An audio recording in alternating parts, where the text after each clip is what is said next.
And I have a website that kind of is a live update, like it calculates, but it's based on projections because they don't know. Right.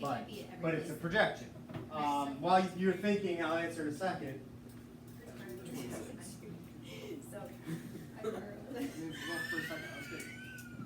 What is that?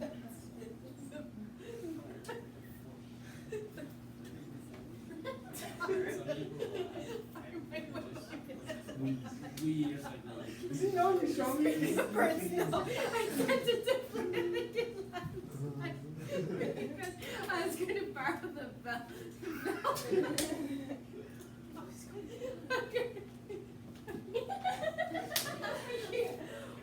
He does not know that I showed it. You need to tell him. No, he's like, you can't send it to Mary. I was like, yes. Is that what you're gonna wear? No, I might. No, okay. He might. But then he put it on. It's her husband wearing a Velma wig, like from Scooby-Doo. He looks. And he shaves his head like him. Ridiculous. Mr. McCoy is a pocket size of my husband. Pocket size. I love that. But this is what I'm going to be along Oh, with. that's pretty good. Oh wow. Yeah. That's good. 660.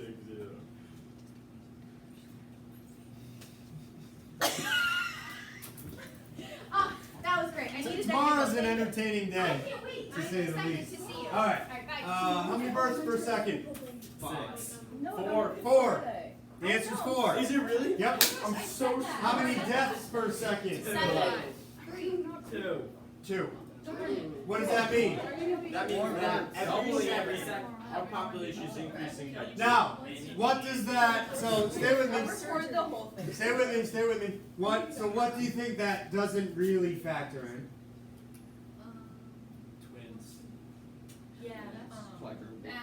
Disasters, right? It's hard to calculate that. Unexpected deaths. So there is calculations where you can predict population growth. We're going to do that. So these are predictions, and it's estimated that it's 4 per second that are born and 2 that are dead or death or die. 2 that are dead. 2 that are dead. That sounds bad. But some things you can't really account for at all times. Oh, like a plane crash? Yeah, like a plane crash. But this website is interesting. That's the counter. So there it is. Almost 8 billion. So it's 7.7, yeah. That is so scary. How accurate is that? So, well, I checked this with a few other websites that I know of that are reliable, and this is reliable. As far as these numbers, again, they're based on an algorithm someone put in based on percentages calculated by the UN does data, the census How does many data. people did you say die second? 2. So, yeah, can you take this as absolutely how it works? No, but it's kind of like a fun thing to look at. But this is accurate. 7.7 billion. The deaths this year is not half of the births Right, this year. because like I said, there's things that aren't in those calculations or projections. Could be disease, What do you think it is? plane crashes, natural disasters. And these things are changing constantly. I get it. The point is, though. That's the first thing that came to mind. So the point of this is that there's more births than deaths. How do we know? It's going up. Keep Popular going girl up. population keeps going up, right? And there's I actually messed around yesterday with a lot of different websites. It's kind of cool to do this. Let's see actually that one right there. If you go down here, this is very similar to the slide we just had in our slideshow as far as population growth. So from time 0, we'll say, to 1900, it went from, the scale is not super accurate here. You have to put the cursor on there, and it tells you the number up at the top. It's hard for you to read, but from 0 to 1900, let's see, what was that? 1.6 million, I want to say, or billion, I want to say. I forget. Let's see, how many zeros is that? Yeah, and then from 1900 to now, that's 2019 is right here-ish. It's gone up roughly, let's say, 6 billion in like 100 years. so the previous 2,000 years-ish. So the point is, you can see, you can read the graph, it's increasing at a ridiculous rate compared to, you know, way back when. Of course, why? What's the technology and innovation? The first thing we talked about yesterday. Medicine. Well, medicine, but before that, Technology. agriculture was the first thing. Oh. So once you have more food, then you know people live longer because they didn't die of malnutrition. But anyways, now medicine and innovation. But anyways, so that's interesting. And then if you look here, we're going to talk about this today, hopefully, if not tomorrow. Growth rate. There's a way to calculate that, and we're going to learn that. And so as far as math is concerned, on Friday, you're going to be using the rule of 70, which is essentially taking growth rates and figuring out how long it takes a population to double in size. So we'll talk about that. But from 1951, growth rate was 1.88, and then it went up to 2.09. And again, I will explain a little bit later what that means, but it has to do with births and deaths to get your growth. And then, so it's fluctuating a little bit, but now it's steadily kind of decreasing. And 2018, it was 1.1. And I spent a lot of time online looking at different websites. There's one called Gapminder that we're going to go to, which is a really cool website that has lots of charts and different ways to see numbers. It's just pretty fun and interesting to look at different countries. So I checked, I just went to Google and I typed in growth rate for the globe, and I went to different sites just so I'm not giving you one thing and who knows if it's accurate. So these numbers are pretty much uniform no matter where I looked. So right around 1.1 is where the growth rate is now. So why do you think the growth rate of the world here is decreasing? China's one child law. Okay, that's definitely part of it. There's a lot of people that live there. Didn't they get rid of that? I don't know, did they? I don't know, I thought they got rid of that. Because they considered it like inhumane or something. They care about if Well, They may have brought it up from one child to two or something. So we can look into that. But what else? Why else would the growth rate be that decreasing? helps. People don't want as many kids. People with why? People don't They're want as many expensive. kids. They're expensive. People don't want middle children. People what? Millennials now don't want like more than 2 kids. So good. So like it's starting with my generation. I'm on the cusp. I'm a little bit older than millennials, but not much. It's there's like years. What's a and millennial? well, technically, so this is gonna make me sound really old. I was born in '79. Wow.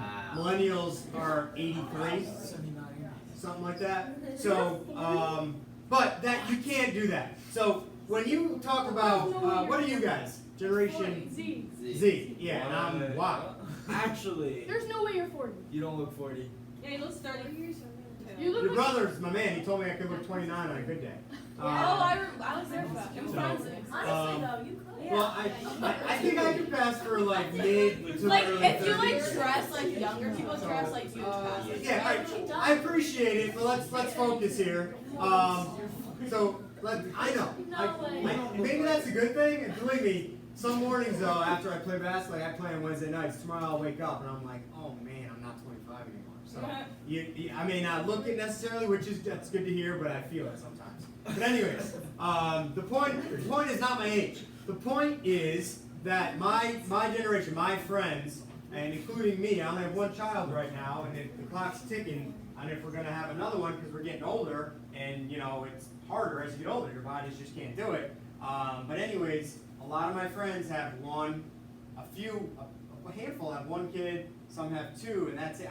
None of my close friends have 3 kids. And then millennials, when you say that, it has like a negative connotation. I don't think all millennials are like the negative type. I really don't. yeah, So- what is like?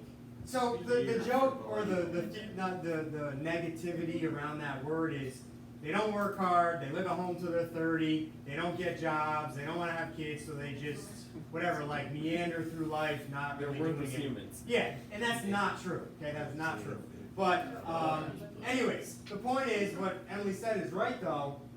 So people my age and younger, including now to you guys, when you start getting older and want to have kids, just having 3, 4, 5 kids isn't really desirable anymore. For lots of reasons, money, it's expensive.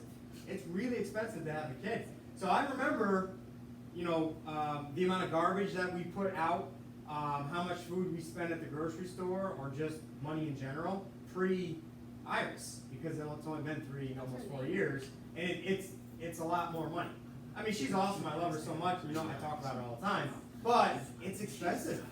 They say kids cost parents over $1 million in their lifetime. So, but if you want to provide and you want the kid to have a good life, you gotta spend money. So the point is, not to go on and on and on and on, but the point is, yes, this is decreasing, people don't wanna have as many kids. So it's not just want too, but what else? And we talked about it with that video, specifically women, females. Right, more education, more educated females, working, getting higher degrees. So if they're doing that, so if you want to be, let's just pick a doctor.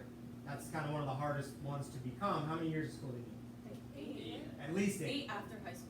At least, and then you have to do like a fellowship, and you have to follow. You have to pick. You have to do all these things, like a residency, then a fellowship, and then you become a surgeon or whatever. What's that? Who did it? It's just. No, people do it. I mean, like my buddy, he has two doctorates, one in pharmacology and now he's an MD. I mean, he was in school, I was working here for like 10 years before he's done with school. It's crazy, we're the same age. But, what? He does, but he has tons of loans, right. But anyways, the point is, if women go to school longer, here you go, Mr. Matthews, here's a question for you. What happens if you're like have a bunch of like student loans and stuff and like you're in debt and you just die? And like A lot- some no. money just like Sometimes they're forgiven. well no, I'm just sometimes like it's asking, family like pay. big die.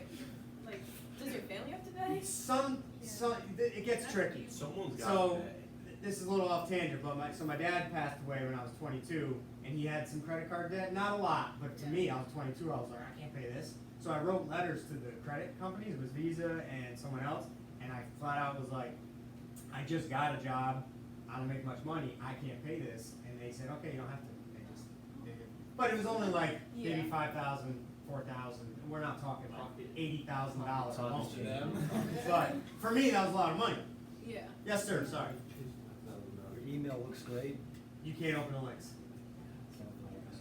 Miss Gallo couldn't either, it said something with the Gmail, right?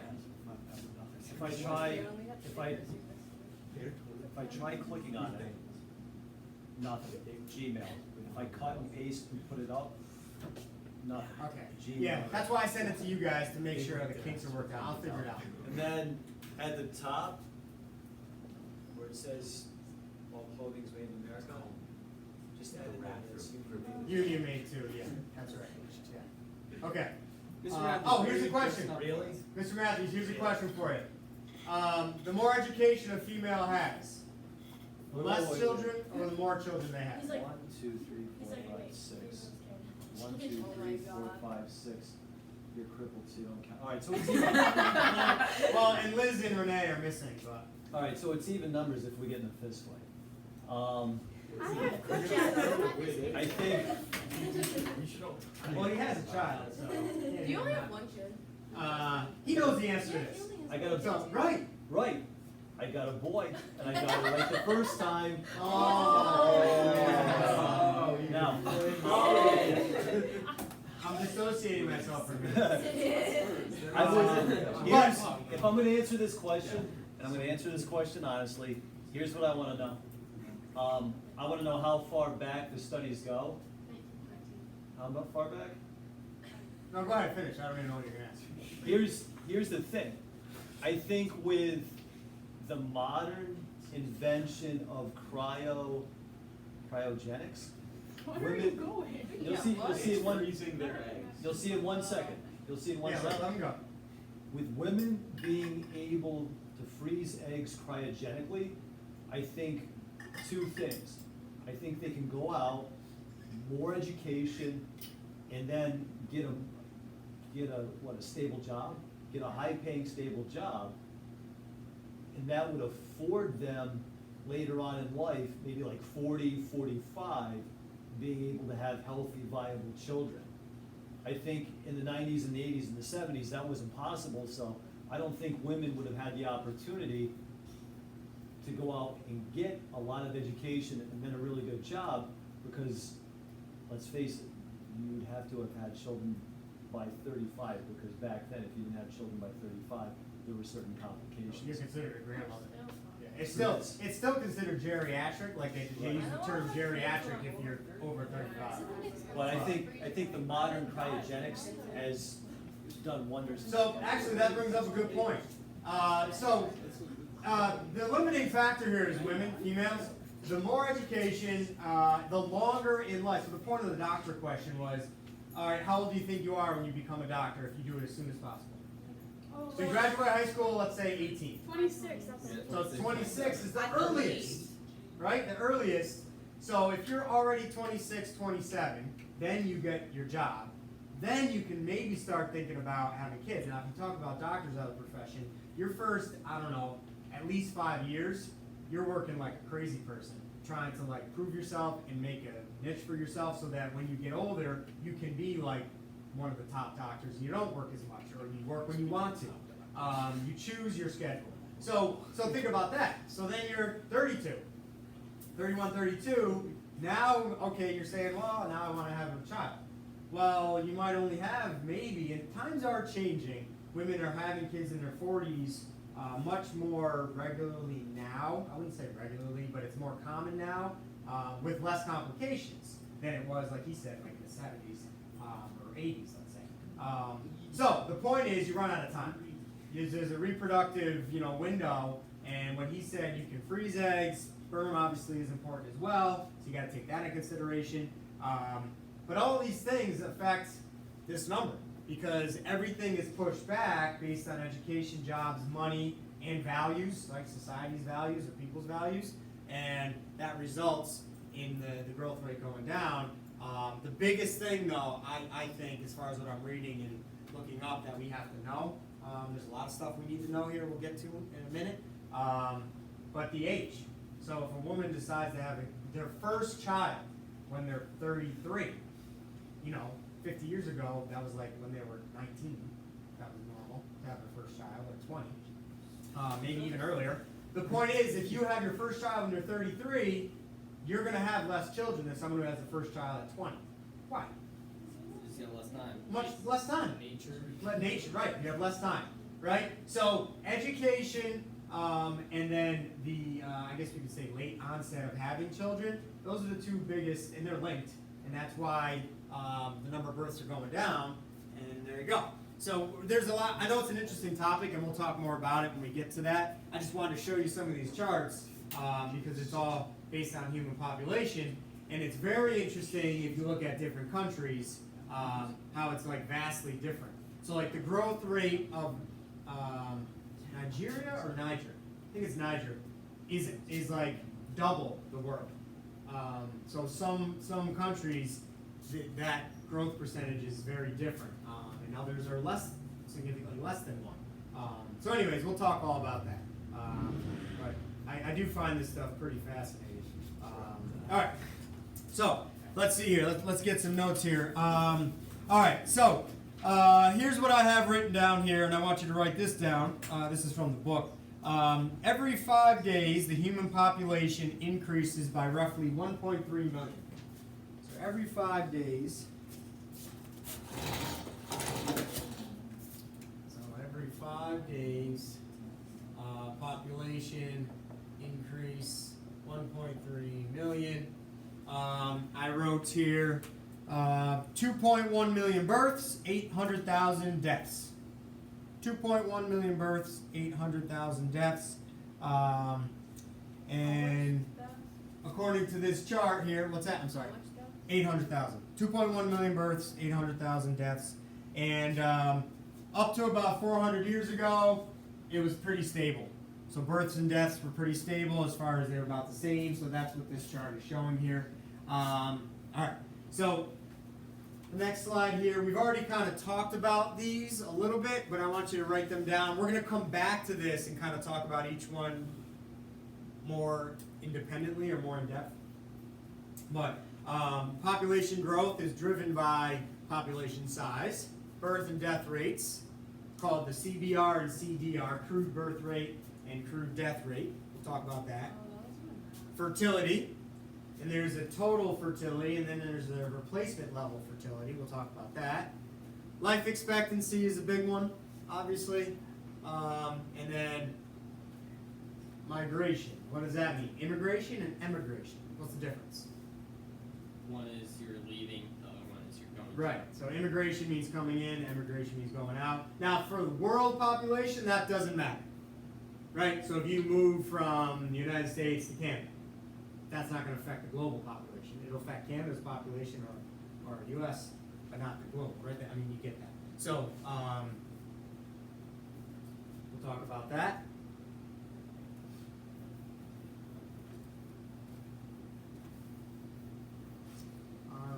Before I get to the next slide here, well, here, I'll get, you can define demography and a demographer, and then I want to talk about Thomas Malthus? I don't know how to say his last name. How do you spell it? Malt, H-U-S. Malthus? Matthews? So get those down, and then we're going to talk about this guy here.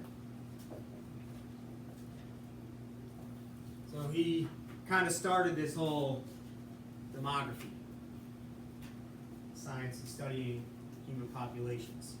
Or he was one of the first ones to come out publicly and say, this is what I think is going to happen with the population. It says specifically in here that you need to know about him and his theories. So he's got some interesting stuff here. This guy was, let's see, do I have the date on here? Yeah, 1798. So this was back when people were definitely not as, I guess we could use the word liberal with family planning. So that's something. Oh, that's another thing we'll talk about. That's a part of this as well. Access to family planning. So we'll get into all that. But okay, so the Malthusian theory here. Malthusian theory. Again, I don't know how to say it. He basically said, all right, human population is going to just keep growing, and eventually we're going to have a point of crisis or a catastrophe. And what that means is we're going to outgrow our resources. And there's no slides on this, so I gotta show you something I found online here.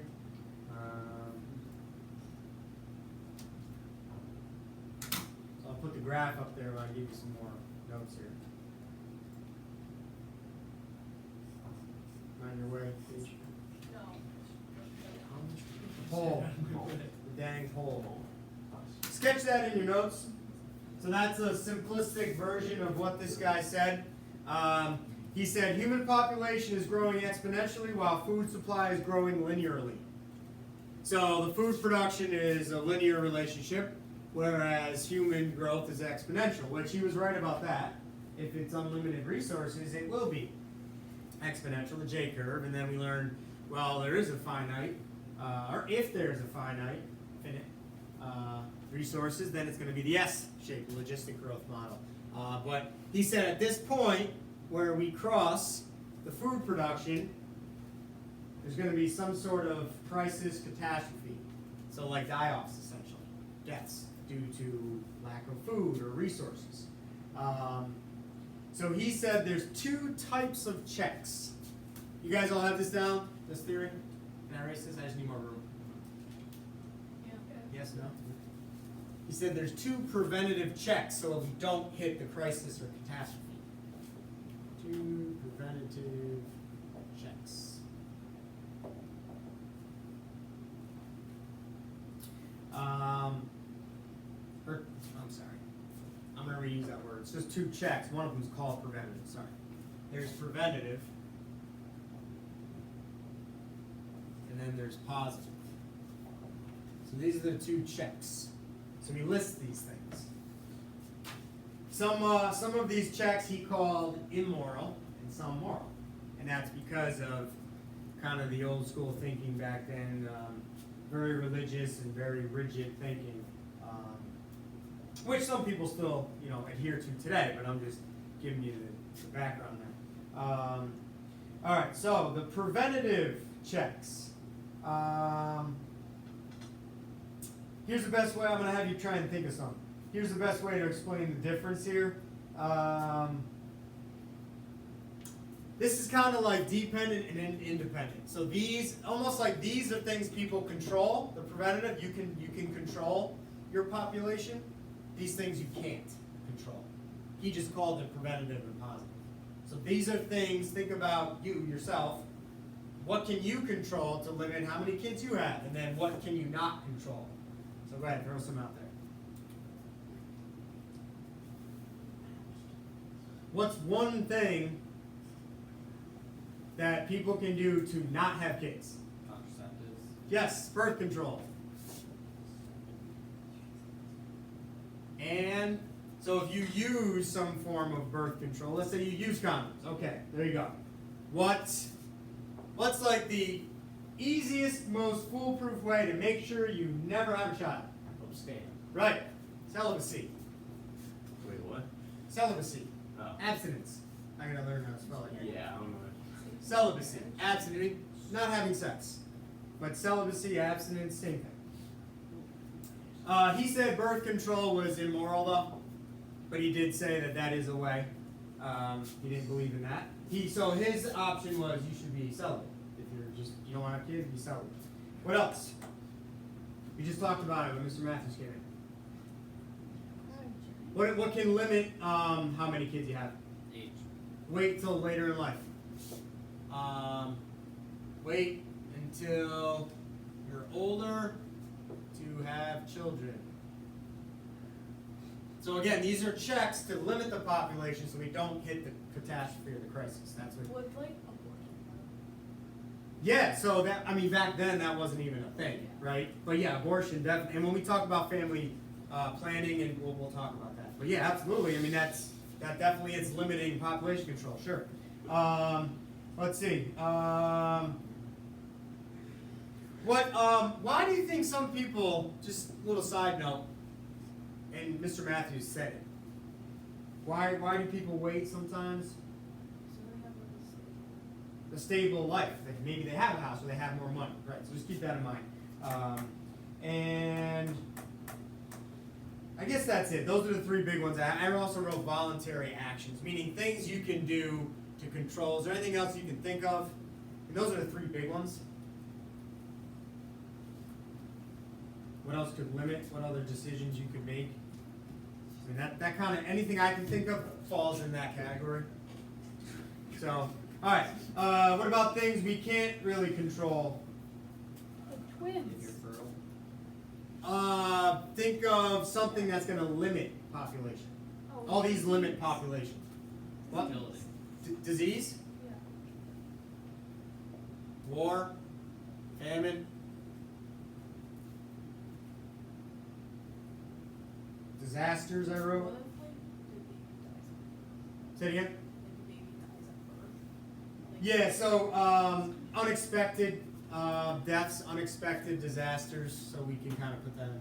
Unexpected deaths due to ... I don't know. There could be a whole bunch of things that could happen.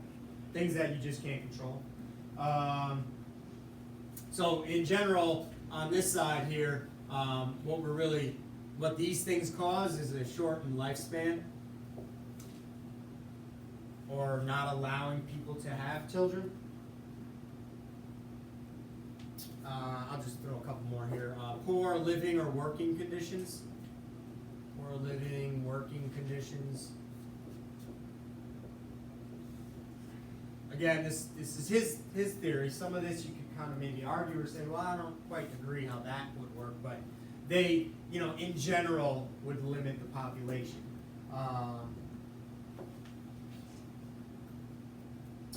He thinks the catastrophe, though, he thought this catastrophe, make sure you write that down, the Malthusian catastrophe or crisis, depending on where you look, they call it two different things.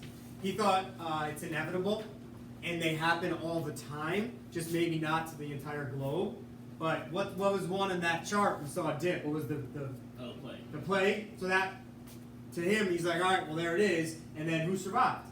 Lots of people. the most fit, right? So some people think that's like a natural selection thing. Yeah. What would, like, some women just can't have kids. So where would that fall? I would say Positive, that's right? probably here, because they can't control that. But Yeah. that's not something he talked about. He didn't talk about that, no. Okay. And you know, I don't know the stats on that, but I would assume that's probably a small percentage compared to everyone who can, but I would bet as time goes on, there's probably more of that.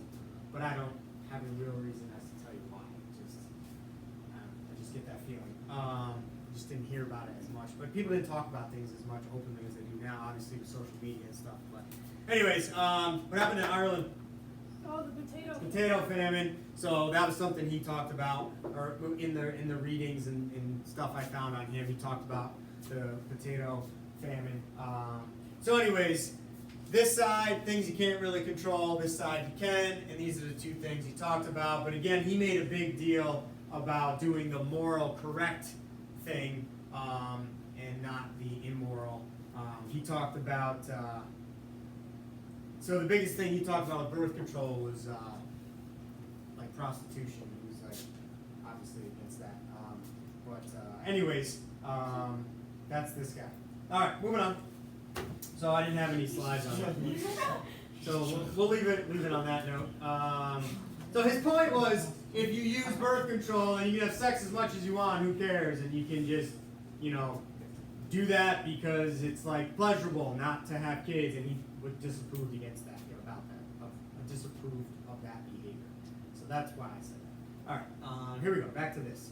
Now the next thing I want to show you is an age structure diagram. We'll come back to all that in a second.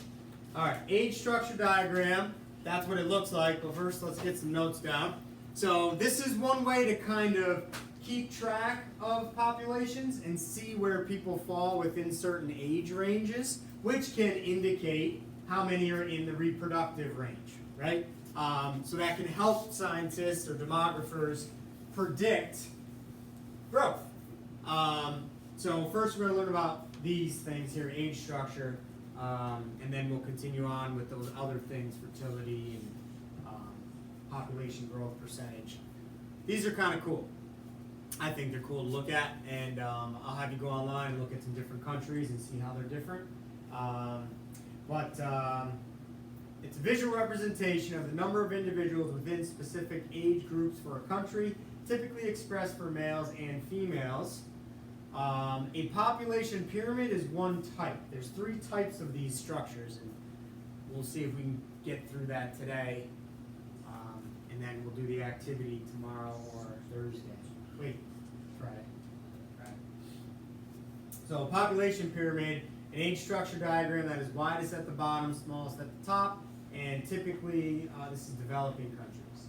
And next to that in your notes, I want you to put number 1. That's like the first type of diagrams. There's 3 types. That's number 1. They don't really explain the other 2 very well here in the slides, so I'll just give you notes on that.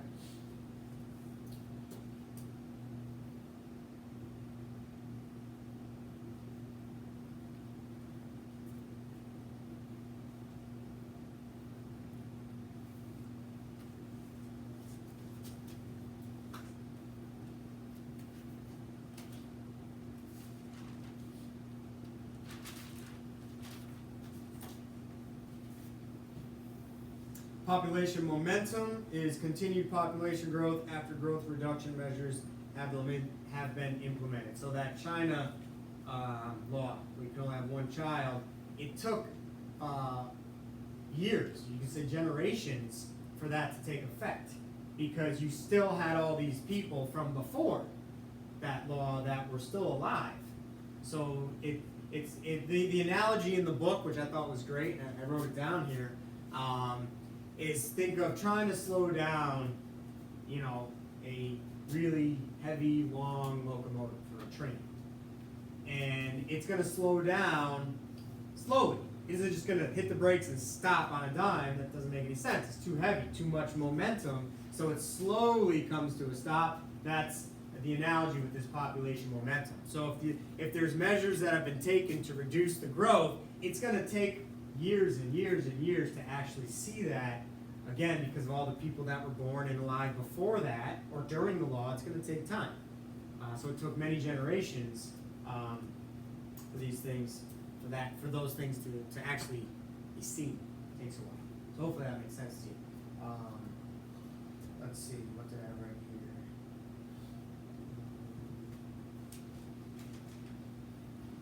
So there's two things I want you to add to this though that isn't in the slide. What are two measures? So we just talked about one. You can have a government policy. Government can say 1 kid per couple. That's it. I mean, it's happened in China, right? So that's one thing. What's probably the more moral way, ethical way to do it? So think of a country or an area that just has out of control population growth. People are having like 10 kids. What could the government or could that area implement? Higher education. Higher education, specifically for women, family planning. Right, that's part of education. So sex education, family planning. So make sure you put that down. Those are measures to control population in an ethical way. Educate. Have access to family planning, not just the government saying you can only have 1 kid. I really don't think that would ever happen here. It would be crazy. But the other ones aren't so crazy. But they definitely would reduce it, but it would take time to see that go into effect. Okay. You guys good with this slide? There's a lot to write here. Yes, yes. Yeah. So the 3 types, here's the pyramid. That's very obvious to see. This is Nigeria. Here's the United States. United States is the second type. It's kind of like a column.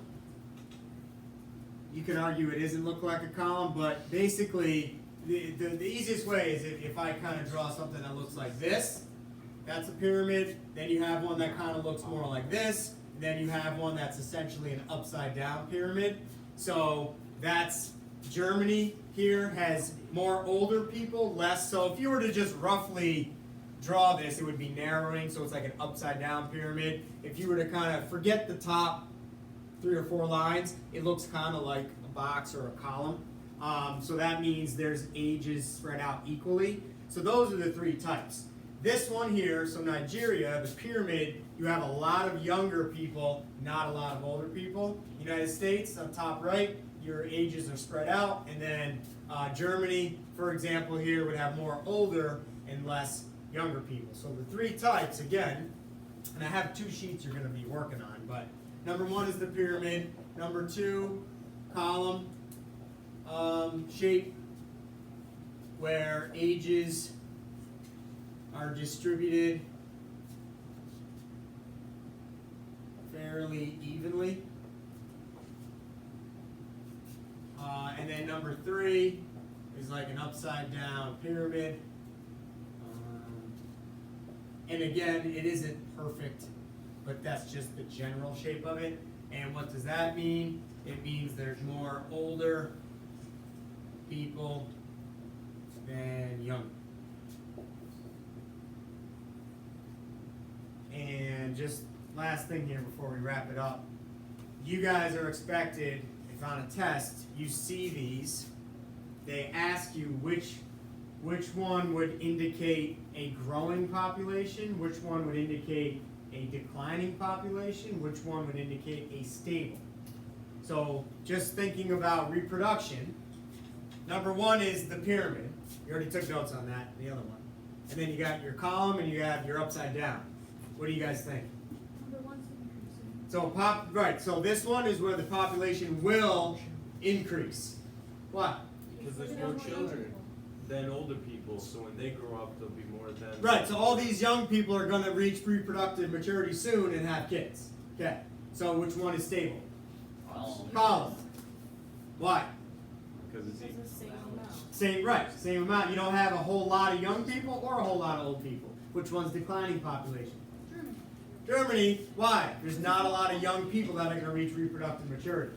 So we'll stop there. Luke,